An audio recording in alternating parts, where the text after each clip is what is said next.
The Chair recognizes the gentlelady from South Dakota, Ms. Herseth Sandlin. Thank you, Mr. Chairman. On March 24th, Patrick Barta wrote in the Wall Street Journal that, quote, without biofuels, oil prices would be even higher, unquote, than they are now. His report cited Francisco Blanch at Merrill Lynch as observing that according to the piece, quote, oil and gasoline prices would be about 15% higher if biofuel producers weren't increasing their output, unquote, meaning oil would be priced above $115 per barrel. Do each of you agree with Blanch's analysis, yes or no, and if not, why not?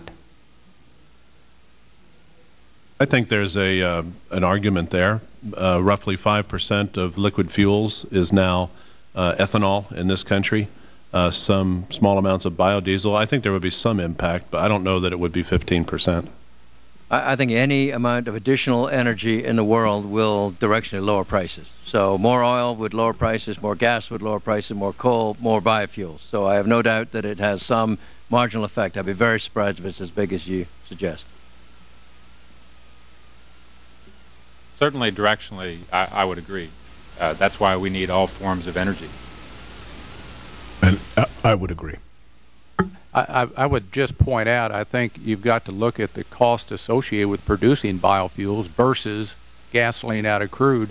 You look at $5 a barrel or $5 per bushel corn price today and $100 per barrel crude. The production cost of biofuels is about $3.15 a gallon, and out of crude is $2.70. So it's hard for me to see how that would have a positive impact in terms of the price of gasoline that people pay in terms of the biofuel effect. So you don't agree, Mr. Simon, that it has any impact whatsoever in light of what you claim to be the production costs of corn ethanol today? I think we've got to be careful if you think you're lowering the price that the consumer pays at the pump by mandating a higher cost liquid fuel that goes into producing. Right. I understand you probably have been opposed to the renewable fuels standard, either the one that we included in the 2005 Act or even the one that we recently passed. Is that correct, Mr. Simon? Our corporation does not think that mandates and subsidies is the right approach. What is the percentage of ethanol that ExxonMobil blends in U.S. gasoline today? Today we blend about 8%. 8%, and so you would be blending that even if there wasn't a renewable fuel standard? No, that's not correct. I think if there were not a renewables fuel standard, it would be lower than that.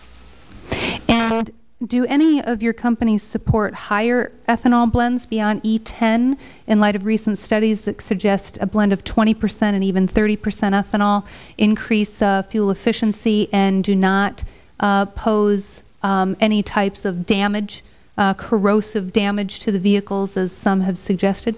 Well, to start with, we're working in California to get the limit raised from 5.7%, which is today's limit in California because of environmental restrictions, to 10%. So that's the first place we got to go.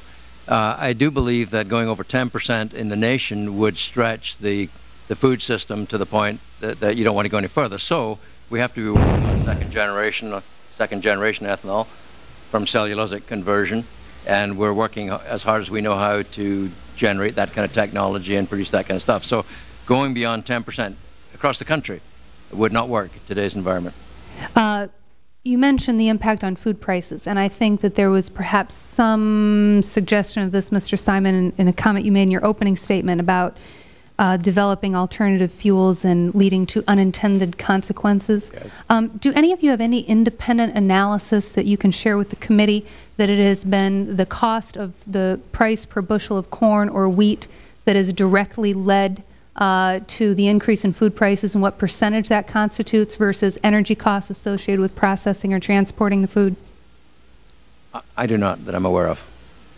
None of you have any independent analysis to make that claim? I think there's been independent studies done in that regard, but we certainly don't have it. Okay. But you're citing, but you tend to cite the... there's no doubt I believe, based on all that I've read from lots of different places, that the price of food has been impacted by the requirement to turn a lot of corn into ethanol. And would you also agree with the statement, though, that the price of food is also affected by increased energy costs? Sure. But you haven't done any independent analysis that would break down the percentages associated with energy versus other commodities? I have not. Okay. Well, my time's up, so I'll yield the remainder of my time. Thank you, Mr. Chairman. Okay. Oh, one last question. Are any of the other 4 companies other than ConocoPhillips test marketing E85 or biodiesel? Yes, Shell has a test market in Chicago where we're looking at consumer acceptance of the product. We've got a test going with the state of California with several hundred vehicles that are running on E85, and we sell E85 at a very small number of our service stations around the country. Right, Jen? We have E85 only about 30 service stations. We have limited E85. We're waiting on some pump approvals, but we do have it under the canopy now. Gentlelady's time has expired. The chair recognizes the gentleman from New York State, Mr. Hall. Thank you, Mr. Chairman.